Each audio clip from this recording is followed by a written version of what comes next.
Hello, hello, hello. How is everybody doing this fine morning, afternoon, evening, or night? How are you guys doing today? Can everybody hear me okay?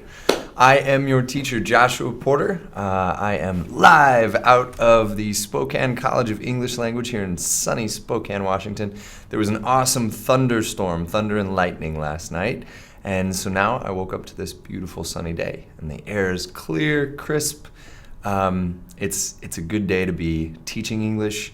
I hope it's a good day, afternoon, evening, night for you to be learning English. We are broadcasting live all over the world. We have viewers and students from all over the world too, which is great. So thank you for being here. I'm taking a look at who is in the chat today. We have lots of familiar faces. We have Knowledge is Free, Sarges. We have Rosa. We have Steve. We have Zamora. Hello, how are you? Arjun. Is it Jun or Jun? We have, let me know and I'll pronounce it correctly. I'll try my best. We have the French Leo, of course. We have, who else is here? Deary is here. We have, I know I'm missing people. We have Steve Lynn. How are you doing? Good to have you here. French Leo, still talking about the entanglement of particles. Awesome. We'll keep learning that as well as we go. Question earlier from Sarges was, is your real name Josh or Joshua? I can't remember. My full name is Joshua.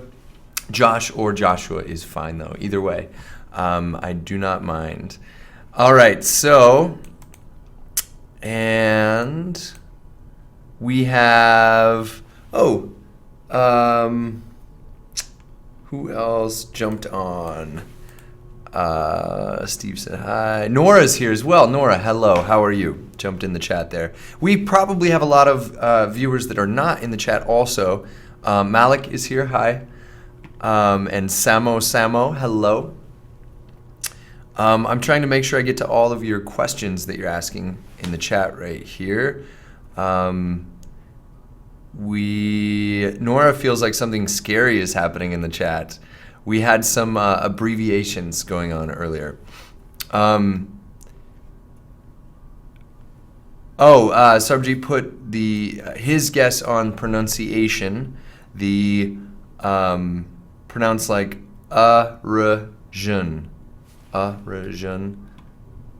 We need to work on our pronunciation phonetics in typing. So Nitesh is here as well. And English is here. Great name. English. Tatiana as well. Hello. So Luciana, her nickname is Lou. So I began the chat today with some abbreviations, and there's a reason for that. Why might I begin the chat with abbreviations? Because today's class is all about academic English note-taking. If you don't know where you are, by the way, if this is your first time, say hi in the chat, which is right over here for me. I don't know where it is for you. Say hi in the chat, and let us know it's your first time. It's always good to have first-time students here. And other students, if somebody says it's their first time, welcome them. Say, hey, we're happy to have you here practicing English with us. Ricardo from Bolivia, hi to Bolivia and Ricardo in Bolivia. Note-taking is a great topic, Steve Lynn. It's a wonderful topic because it's something you're going to need throughout your life. Not just academic English. Yes, this is an academic English class, but you're going to need to know how to write down information efficiently and accurately so you can remember it later forever. It's not always feasible to just record your voice or record a blog or video chat. It can be very helpful, but you are going to, for the foreseeable future, your lifetime, need to write things down or type things out so that you can save that information for later. It's very important. So Sarbajit says he needs it in school. Nora says she doesn't take notes. I don't know why I don't like to. I will try to answer that question in this class today, Nora. Hello, Robbie. Good to have you here. First time here for Davinder. Is it Davinder or Davinder? Davinder? Hello, Davinder. How are you? Welcome. Everybody welcome, Davinder. And Bharat is here. We have a great big class today. This is awesome. Thank you guys for showing up. So I'm going to check in our premium subscribers here for everybody today.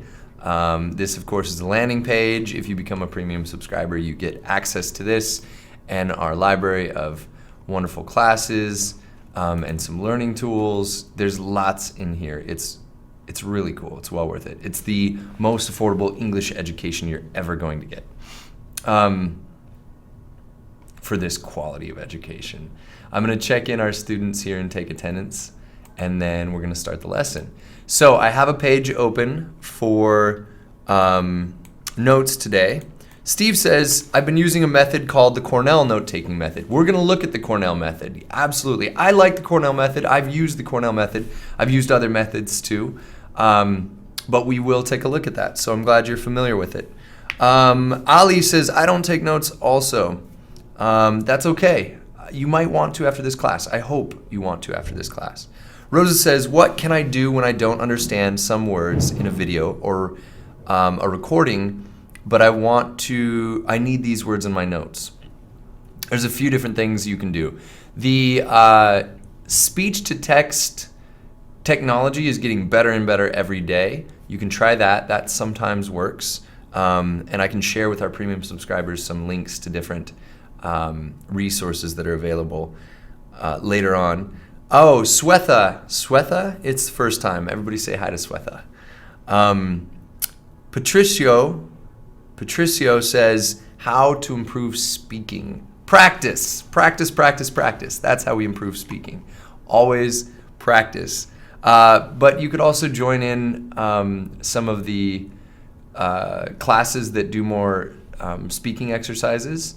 You can become a premium subscriber and you can hang out with your teacher. Practice one-on-one with a native speaker from North America. Let's see. Sarges says, I don't like note-taking. It distracts me from the main lecture. That's why we need to be more efficient at note-taking so that we can take them quickly and efficiently and accurately so that we can pay attention to the lecture and write down the information. It's part of the goal of this class. There are specific note-taking methods, Sarvajit, yes. Dapu Soto, hello, how are you? Mind mapping is amazing for taking notes. Rosa, that's another method that students really appreciate and use. How to improve my note-taking skills in 1 hour because I have an exam tomorrow. Me like K. I will tell you, that's what this hour is for, improving your note-taking skills. So let's get started. I used a lot of abbreviations as I began the chat today, as I was warming up and talking with everyone. Oh, and is Melvin here? Melvin had a great question. Melvin said, I can open the document, but I can't change the exercises. Melvin was talking about exercises available to premium subscribers here, and it looks like this. So I just want to show everybody. Melvin's premium subscriber asked, and is Melvin here, by the way, if you're here? Yes. Hello, just got here. Melvin, so this is especially for you. Premium subscriber who asked a great question, is just starting out and doing the exercises. So here you go. Here's your tutorial. In our lessons, we have exercises. So this is the note-taking lesson we're going to do today. So Melvin, you can go ahead and go to this lesson if you want. This is 3-3D. And if you can't find it right now, not a big deal. I'll show you later. But you go to the exercise, you open it up, and you're right. You can't, and this is a Google Doc tip as well. You can't type on here. There's no ability to type. So what you do, it's view only. What you do is you make a copy, make your own copy. So you go File, Make a Copy. If you can see this here, let me zoom in a little bit more. So File up here at the top, and then you go down to Make a Copy. Click that. You can title it whatever you want, My Copy, okay? Or Joshua, is awesome. You can title it whatever you want, but once you have your copy down, it opens a new window and it will look exactly like the previous document. So you can see here, I'm going to zoom out. Okay. So we zoom out. Same document, right? But now, where I couldn't type, I can absolutely type. I can type whatever I want. I can type, delete, edit. You can write whatever you want. You can make notes. So you can say, notes over here on the side, what does this mean? You can have questions that you're asking me. You can share it with me. Share it with your teacher. You just type click the share button over here in the top right, and then type my email address, joshua.live@smartenglish.com. And then once you type my name here and you click send, then we can work on it together. We can type on the document back and forth. I do have a tutorial video I'll share with you as well.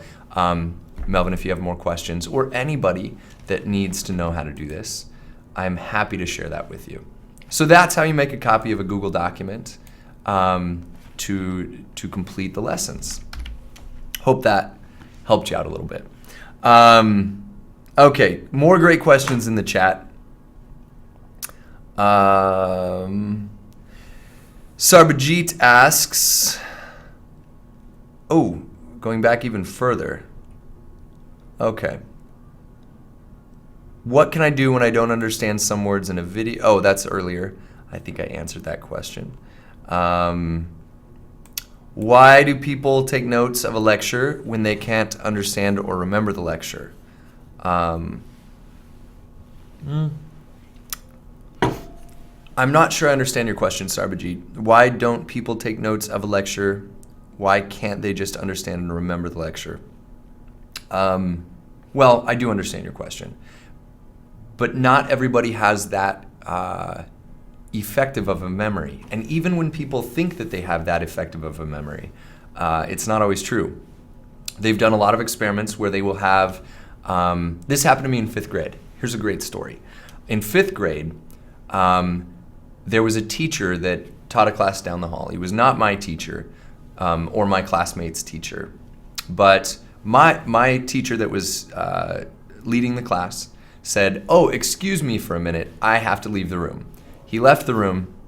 This other teacher down the hall came in and was wearing a funny hat and really strange clothing, and he said a few sentences, and then he left the room. It was very weird. All of the students were like, "What's going on?" Then our teacher came back, and our teacher said, "What happened when I was gone?"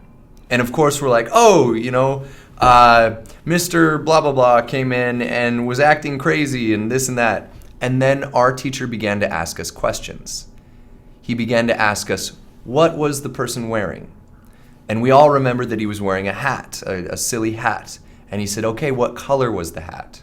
What did it look like? Describe it. Tell me more about it. What did he say? What kind of clothing was he wearing? Was he wearing a jacket? Was he wearing a shirt?" And he suggested things. Was he wearing, pants or something like that? And we're like, yeah, of course. And then he said, "Okay." And we wrote everything down on the board, and he invited that teacher back in. And most of what we said was wrong. He was wearing a hat, but it was not like we described or the color we described. He was not wearing pants. He was wearing shorts. It was different than our memories recalled. And our teacher did this as an experiment to show us how misleading our memories can be sometimes. And it inspired us, some of us as students, to focus more in class and pay attention and take good notes and do our very best to not let our own memories betray us. So it's very interesting phenomena about humanity. All of us, most of us, have this same struggle. Some people can remember everything that they experience or everything that happens to them, but most of us do not. So notes are very helpful. Okay. Noor, hi, how are you? Hiding Love is here. Hello, how are you? And if you're learning a new language, University professors keep talking and talking. It's impossible to remember everything. Usually, yeah. So Rosa tried to help answer that as well. Even the most intelligent and perfect ones will forget something. I agree, Ali. That's true. Note-taking is not always for class, but also to summarize a chapter of a long lesson. Ali's correcting his grammar and his questions and statements. Good job, Ali. I appreciate that. Okay. Devinder says notes help to revise things. Yes, these are all great. Rosie, you are welcome. These are all great comments.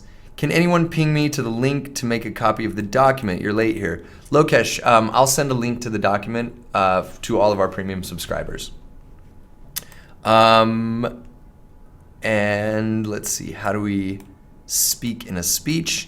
Arjun, how we speak in a speech, there's some great presentation videos that I did before. There's, I think, a series of 4 of them. And I think they're great. Ask the other students. They may tell you different, but I think that they were very helpful. And you can look at those in our channel on YouTube. So check that out. If you have questions, email me. I'll type my email in the chat. But we're going to look at note-taking skills. And hopefully some of my stories here have explained why these are very important. So I'm going to go full screen here, and I'm going to do my very best to zoom in so that you guys can see some of these symbols that we're going to talk about, and so that you can follow along with the lesson. So this is why note-taking is important, to help us remember. How do we take notes effectively? As we're listening, these are listening skills, really. As we are listening, we cannot write or type. No one can type fast enough or write fast enough to get all of the information that someone speaks. We can speak very quickly, and you probably are frustrated by this sometimes if you're an English learner, because speaking quickly makes it harder to listen, to understand. It makes it even harder to write down what you hear, but it is possible. Sarbajit asked, can we use abbreviations in an academic essay? Generally, no, is the answer. There are occasions where we abbreviate certain things in an academic essay. The word etc., for example, is commonly abbreviated even in academic writing. That word here, etc., is the common abbreviation. But it stands for 2 words, et cetera. And people could just as easily write this, but they do not. They use the abbreviation, even in academics.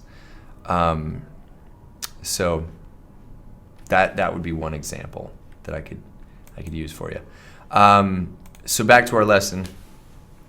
We have many, many abbreviations, and sometimes these abbreviations are ambiguous.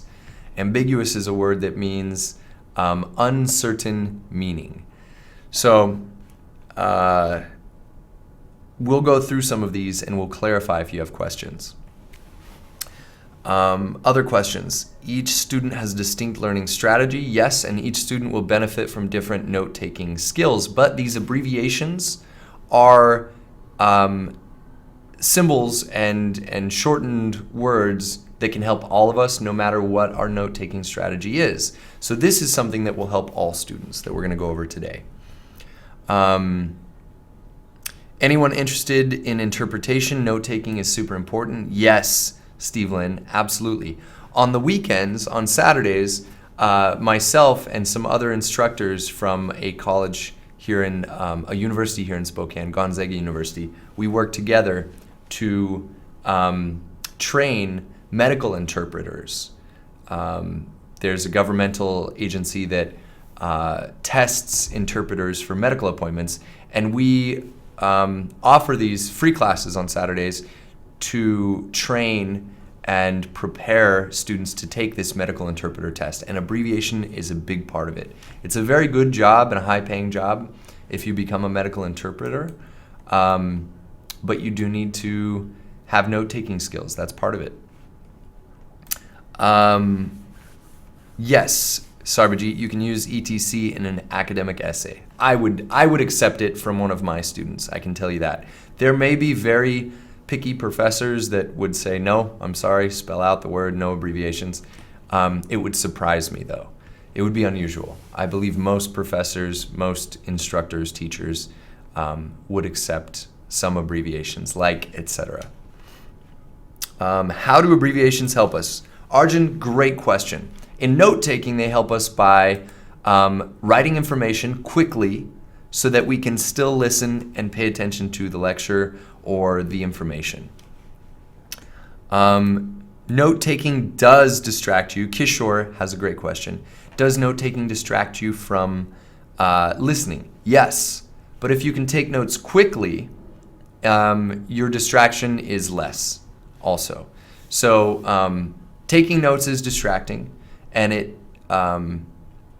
it can provide opportunity to miss information. So another skill that you should develop if you're going into academics is making friends in class and making study groups of those friends. Every university class I took, I had a study group.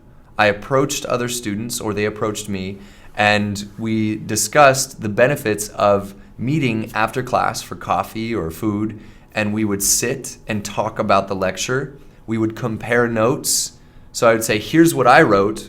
What did you write? We'd share that information so that we could get the best, compile the best notes possible. It's very important to work with other students in academics.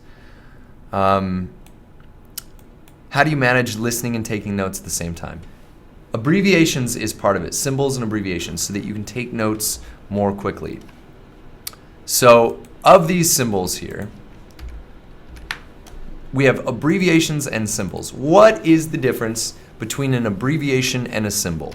I'm going to type that question in the chat. I'll also write it in our notes here. Questions. What is the difference between a symbol and an abbreviation? And then I'm going to do a follow-up question there as well.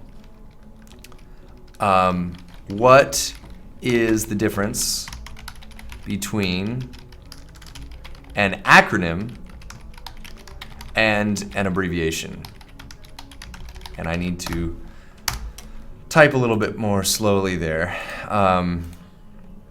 So what is the difference between a symbol and an abbreviation and an acronym and an abbreviation? Or what is a symbol? What is an abbreviation? Okay, so answer those questions in the chat for me if you will. I will I will copy them over. Wissam is here. Hello, Wissam. Good to see you. Miriam says, EG instead of EX. Is EG acceptable in academic writing? Yes, EG and ETC are, I would say, both acceptable in academic writing. There is a difference in meaning. Exemplius grati? No, sorry, it's Latin. Where is the definition here? IE and EG. So EG, I'm on Merriam-Webster website here, and it just says that IE is id est, which is that is. So like you're providing an example. EG, exempli gratia. My Latin is not great, so I could be pronouncing that incorrectly, but it means for example. So when you're saying id est, when you're saying that is, you are clarifying, or you're sort of defining what you said previously. When you are saying EG or exempli gratia, you are giving an example of. So the difference between those two is clarification and example. Etc. is like saying others and others. It's kind of like saying and others. So when I travel, I pack extra clothes, water, etc. Other things also. Et al. Is another, E-T-A-L. And et al. is another abbreviated Latin phrase. They define that as and others. But the difference between et cetera and et al, to my knowledge, is et cetera means there are many others. Et al means a finite amount of others. And I could be wrong there. Et al, meaning and others, typically stands for two or more names. So we use it in bibliographies. So we'll talk more about that in citation, and I'll try to do a little bit more research on that.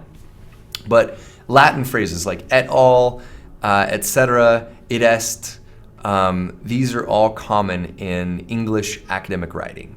So hopefully that helps answer your question there. Lots of great questions here.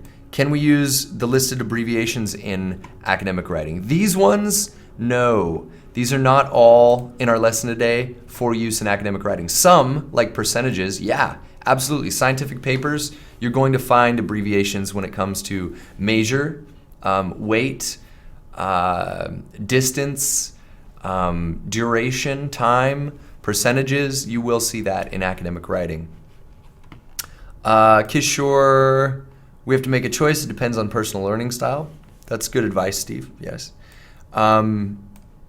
It's like we're learning methodology.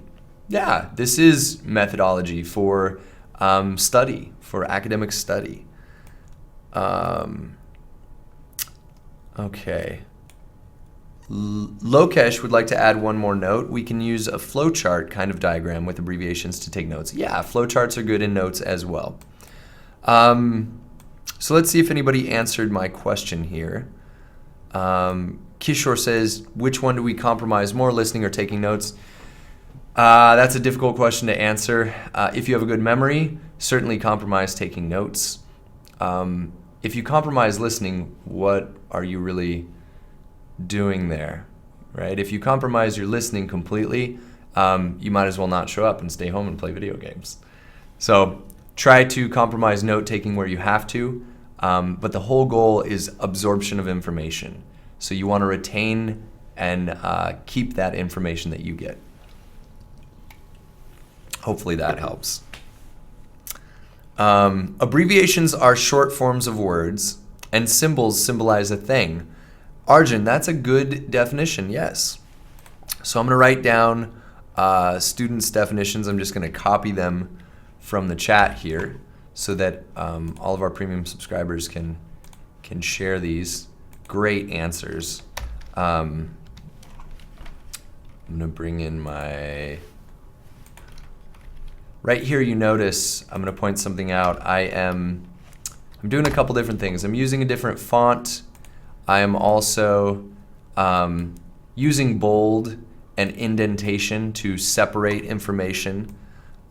Symbols are more picture-like, some signals. Yes, that's another good way to think about it. Oops. Let me copy this here. That's from Steve. Good note there, Steve. We have Rosa saying abbreviation is part of a word, whereas a symbol is a sign. Yes, that is true as well. Abbreviation is about words and taking the first letters. That's another good point. Okay, let's see what else here. Acronym is the first letters of words, like FBI. That's true, French Leo. Absolutely. You also spelled acronym like I did the first time. Abbreviation could be like a short form of the word. Ali, that is correct. Yes. Abbreviation, we can use part of the word, and an acronym, we use the first letters, SCEL. Rosa, you are so right. That is absolutely correct. And you used my college as an example. Thank you. That's very sweet. Okay, so we have lots of good answers here. I don't want to use the whole chat or whole class time copying and pasting these, but these are great notations here you have. I'm going to write my answer here as well. Yes, a symbol and abbreviation. A symbol is generally, well, I don't know if I want to define this as a macro definition or this micro definition for our intended purposes. So in note taking, a symbol is a character which represents a word or idea. Okay? A symbol is a character which represents a word or an idea. And all of you have very good points about what a symbol is. An abbreviation is a shortened word. Okay, and then what is the difference between an acronym and abbreviation? Abbreviations are shortened forms of words. So example would be Josh for Joshua, right? Or info for information. So when we shorten names, when we abbreviate names, we do not use a period afterwards, but when we abbreviate words, general words, English words, we do use a period. So info for information. While acronyms use the first letter of individual words in a series of words. Okay? I keep putting two C's in acronym for some reason there. So an example, like this here, example, EX is an abbreviation. An example would be scuba. Self for self-contained, underwater, breathing apparatus. Okay, self-contained underwater breathing apparatus. And we oftentimes, a little note there is we often capitalize each letter of an acronym. Okay, we often capitalize each letter. You see scuba is capitalized. It doesn't mean we always do. Scuba has become a word. I'm actually interested to see if Merriam-Webster capitalizes scuba. No, they do not. So scuba, an apparatus utilizing a portable supply of compressed gas. Here's the origin and etymology. You see it stands for self-contained underwater breathing apparatus. It's listed as an acronym, first used in 1959, so not that old. So what made you want to look up scuba? So you see in this sentence here, it's not capitalized either. So it's not always, that's very small, I realize. It's not always capitalized, but often it is. So let's go back to our lesson here. I have difficulty in reading words and letters. Okay.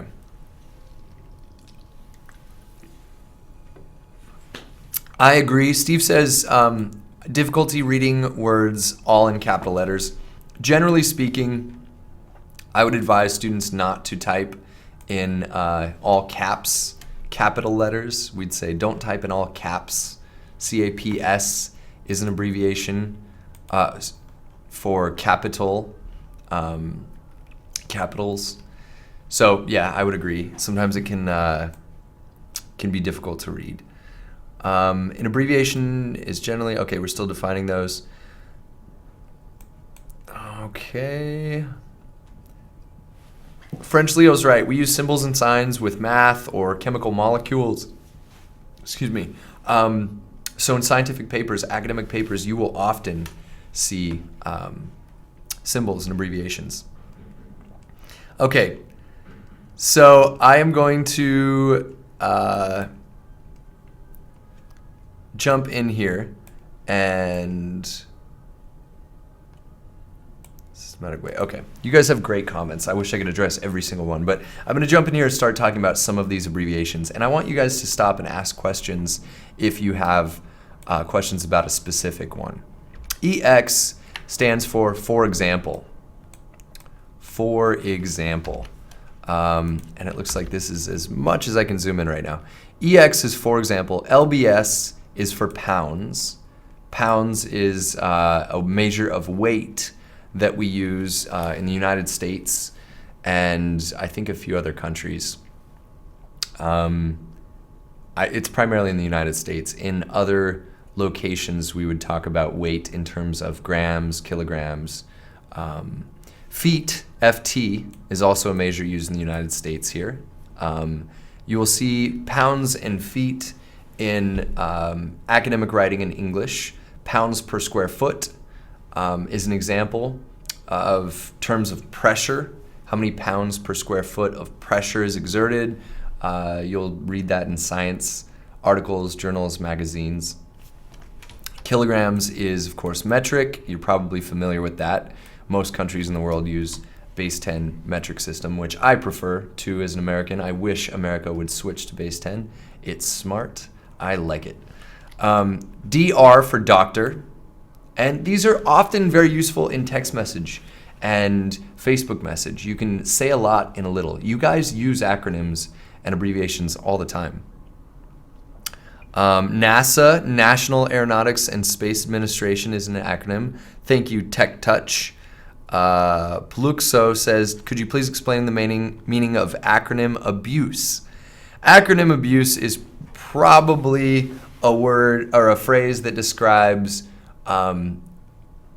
frustration of too much shorthand. When I started the chat, I was using abbreviations and shorthand, text message language. And some of you said it reminds you of Zach. Zach uses a lot of shorthand too. Zach's very good and good with shorthand and short message language.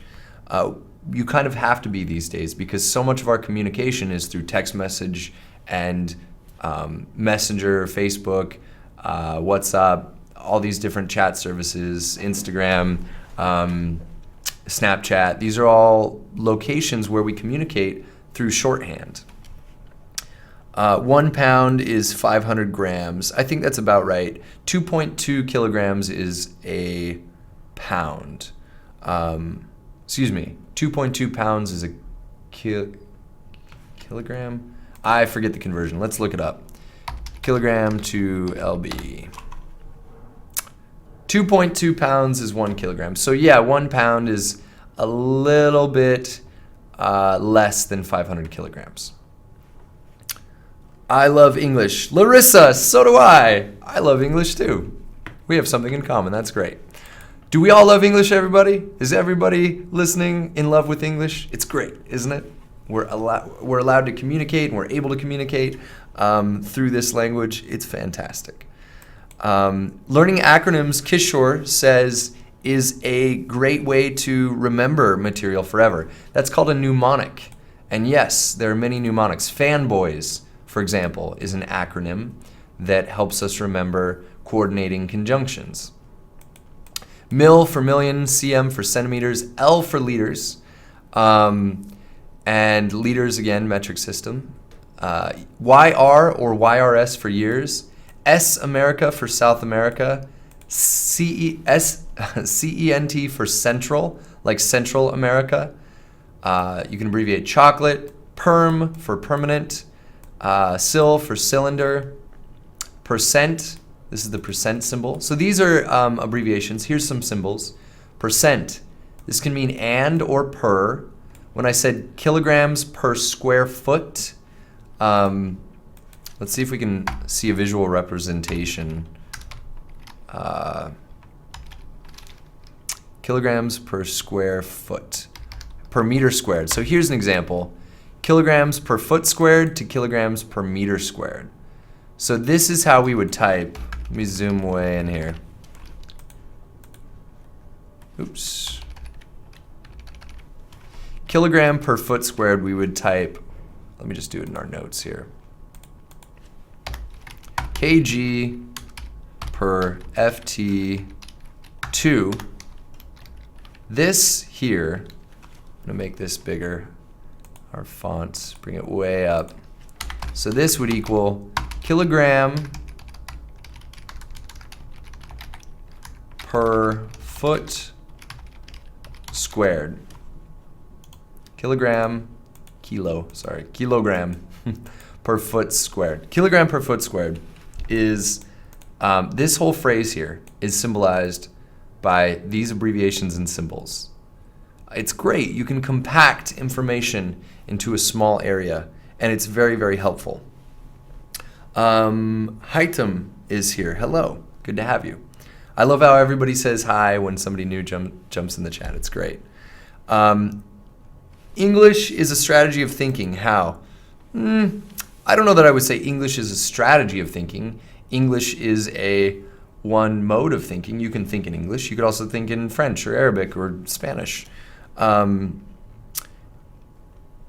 don't know that English is a strategy of thinking. That's an interesting sentence, though, and I'm going to be thinking about that the rest of the day, I'm sure. FYI is for your information. Yes, you guys are coming up with your own examples. Per, dash can link ideas. It can connect ideas. Equal can mean similarity or equality. This, many of you might call this the hashtag symbol, but this is a number symbol. This means this is used two ways in America for English, in English to symbolize two different words, English words. It can symbolize number or it can symbolize pound. Number or pound. So sometimes you'll see like bananas for sale and we sell them per pound.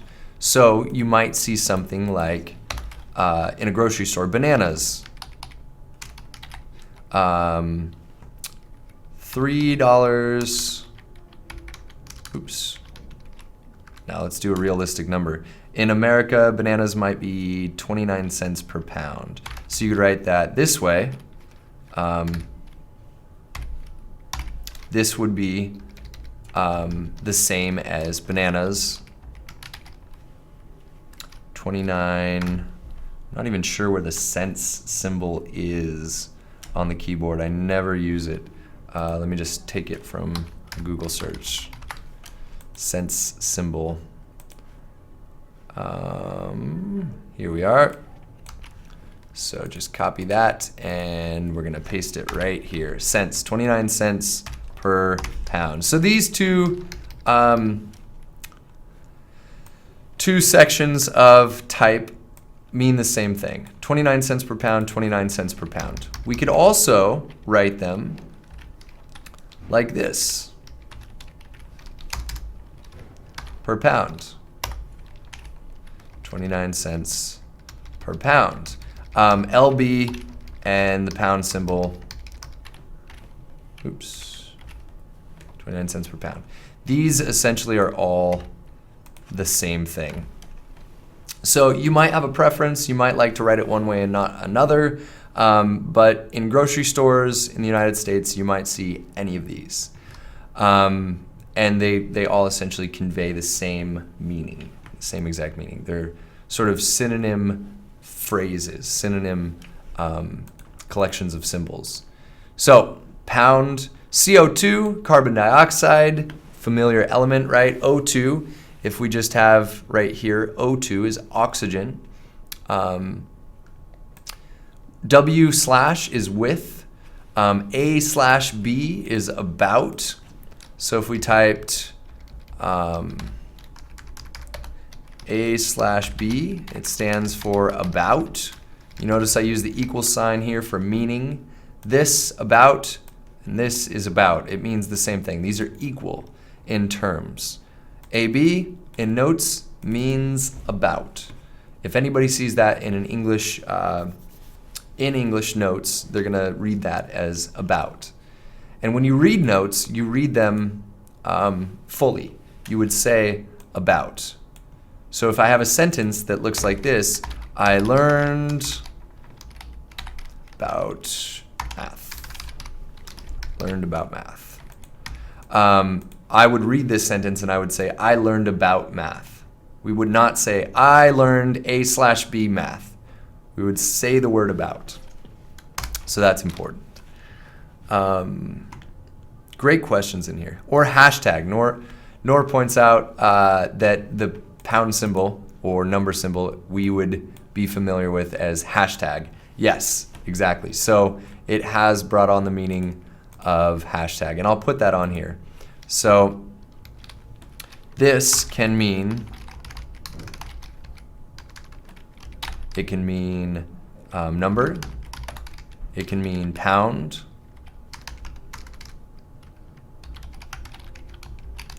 and it can mean hashtag, right? Hashtag hash brown. So those are all possible meanings there. So CO2 with more than, less than, and greater than, or equal to or greater than, equal to or less than are all symbols that are useful. More than, less than looks like these. Equal to or greater than. Let's just look at images here and see what we can see. So we think of as children, I remember this, my teachers would tell me that the alligator eats the bigger number. So when we read it this way, we'd say 5 is greater than 1. When we read it this way, we'd say 1 is less than 5. Greater than, less than. And then there's greater than or equal to. So this is kind of what I was looking for. Equal to or greater than. Where did that go? Right here. So we have equal, not equal. And then we have greater than, less than, greater than or equal to, and less than or equal to. You probably learned these in mathematics. Sarges says, I have a bad habit. I use a lot of abbreviation in text. Sometimes I unconsciously write in exams. That's a real struggle for many students these days, Sarges. I completely understand your feeling there. We need to try to not write like we do in Facebook or Snapchat or whatever else as we do in our academic essays. Now, this might change over the years. I would expect in 500 years, we very well might write academic essays in a similar fashion to how we write in our text messages. And there are strong academics that would be so mad that I'm saying this right now because they want to preserve language and keep it, I don't know, formal because they hold on to it and they think it's important. But the truth is, communicating effectively is what's really important. And shorthand and symbols and abbreviations are effective ways of communicating information. And if there's no ambiguity, there's no reason why that won't progress to a point where we are communicating thoughtful academic ideas through a language which is abbreviated from what we have now. There are, of course, positives and negatives to this process, but language is always evolving, and that evolution of language will continue throughout our lives and into the future. So I would not be surprised if eventually it's more acceptable, but for now, Sarges, so that you can still get good marks, and everybody in class, so you can get good marks in your academic writing, your professors are probably not going to want to see a lot of abbreviation in your essays. Your notes, it's fine, but in your essays, what you can do is just go, when you're done with your essay, do one final check and just look specifically for that kind of language. And then when you turn it in, you should be fine. So that should help you out, Sarges. Now, if it's a test in class, you can do the same thing. When you write your whole essay or writing sample for your teacher from a prompt, just simply go through it at the very end and say, did I use any short language, and fix it before you turn it in. Okay. PhD, there's some abbreviation right there. A doctorate in philosophy is what that stands for. Heightum, the class usually starts at 7:30 p.m. Pacific Standard Time, which I think is 15:30 UTM, or I forget what the other time indicator is. If you need more information, you can go to smartenglish.com/live/live, and this will have all of our class times for you. I'll put this in the chat.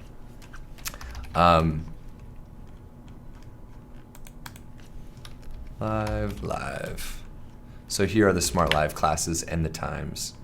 GMT, Greenwich Mean Time, I think is what that stands for. But here's a link. This will give you all of the class times. Okay. Nora says Miriam has a great point. Miriam, what was your great point? Did I miss it? Let me see. If I can go back. Maybe restate your great point because I missed it in the chat. All right. Without, we can use W/O. Yes, that can mean without.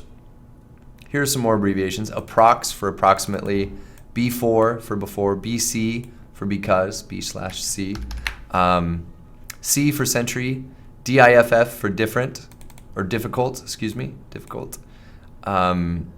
DIF is sometimes for different. EG or EX is for example. ESP is especially. And there is an ESP acronym. It stands for extrasensory perception, like moving things with your mind, which is not proven to be a real thing. So it's important to not capitalize and to use the period to mean especially. ETC for etc. So those that are acceptable in academics, these, EG, EX, etc., those I would say are acceptable in academic essays. Info, you would probably write information instead of info right now in an academic essay. Max, min, maximum and minimum. Problem, something, someone. Sometimes you'll see S/SB or S/B, somebody. With, without. So we'd say 1920s to mean 1920 to 1929, all of that decade. Third, second, first, ordinal numbers. You probably are familiar with those. Equals, same as above. These are called ditto marks. If you see one quotation mark below other writing, so let's go back to my notes here, and let's say bananas are 29 cents a pound. I could write underneath that, below that, apples, and then one ditto mark. It would mean apples are the same price. So if you go into the grocery store in America and someone is writing effectively, they could write bananas 29 cents per pound. Apples are the same. One quotation mark below other writing means this is the same. So this is saying this above is the same price. So this means apples are 29 cents per pound. Okay? Let me see if I can, there we go. It wants me to make apples possessive. Here's an example where Google Docs is worse at grammar than you or a teacher. It thinks that we should make apples possessive. 29 cents per pound belongs to apples, but you would not actually see that in everyday use. So, neat little learning moment there as well. So we have equals, at, this is the at symbol. So when you read someone's email, you would say, oh, I'd love for you to email me later. Please email me. Here's my email address, joshua.live@smartenglish.com. So this is my email address, joshua.live@smartenglish.com. We say this word, we pronounce this symbol.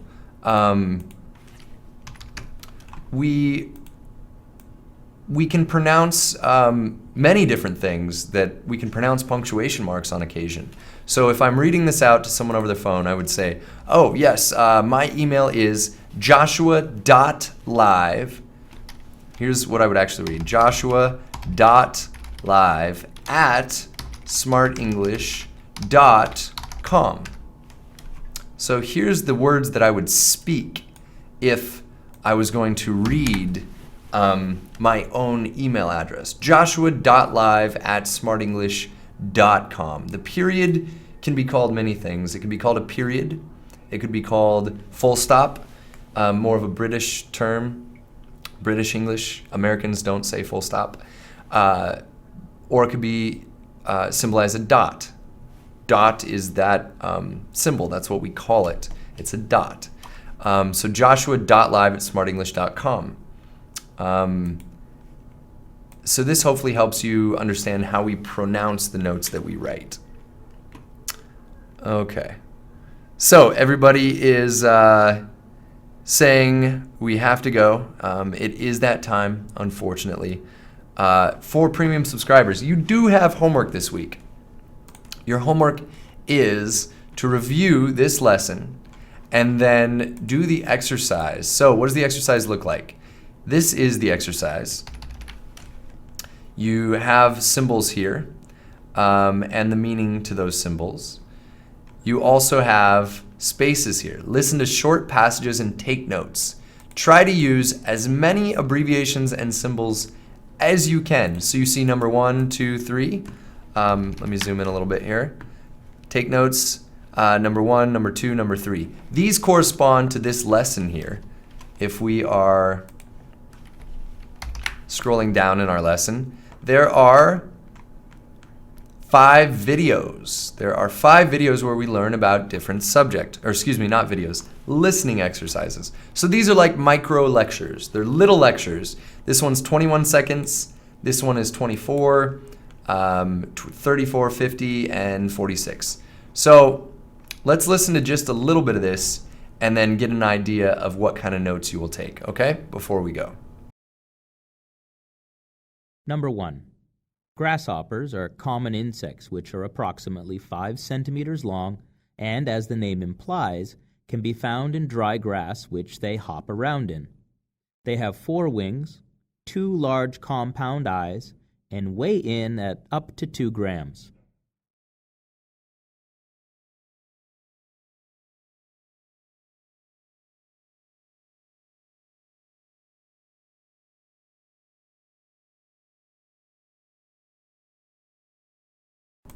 There's my volume back. Okay, so I tried to take notes there as we listened. I'm going to play it again and talk over it a little bit. Number 1. Grasshoppers are common grasshoppers insects which are approximately 5 centimeters long and, as the name implies, can be found in dry grass which they hop around in. They have 4 wings, 2 large compound eyes, and weigh in at up to 2 grams.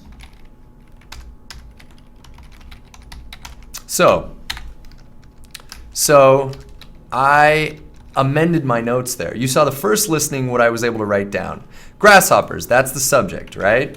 They're approximately 5 centimeters, cm long. You see in our notes from our lesson, centimeters up here. Cm is for centimeters. And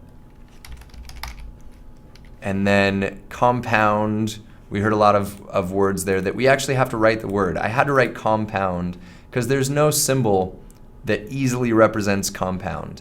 And there's no abbreviation that easily abbreviates the word compound. So some words you will have to write out, but we learned that grasshoppers are approximately 5 centimeters long. They're found in dry grass. They have 4 wings, 2 large compound eyes, and they weigh up to 2 grams.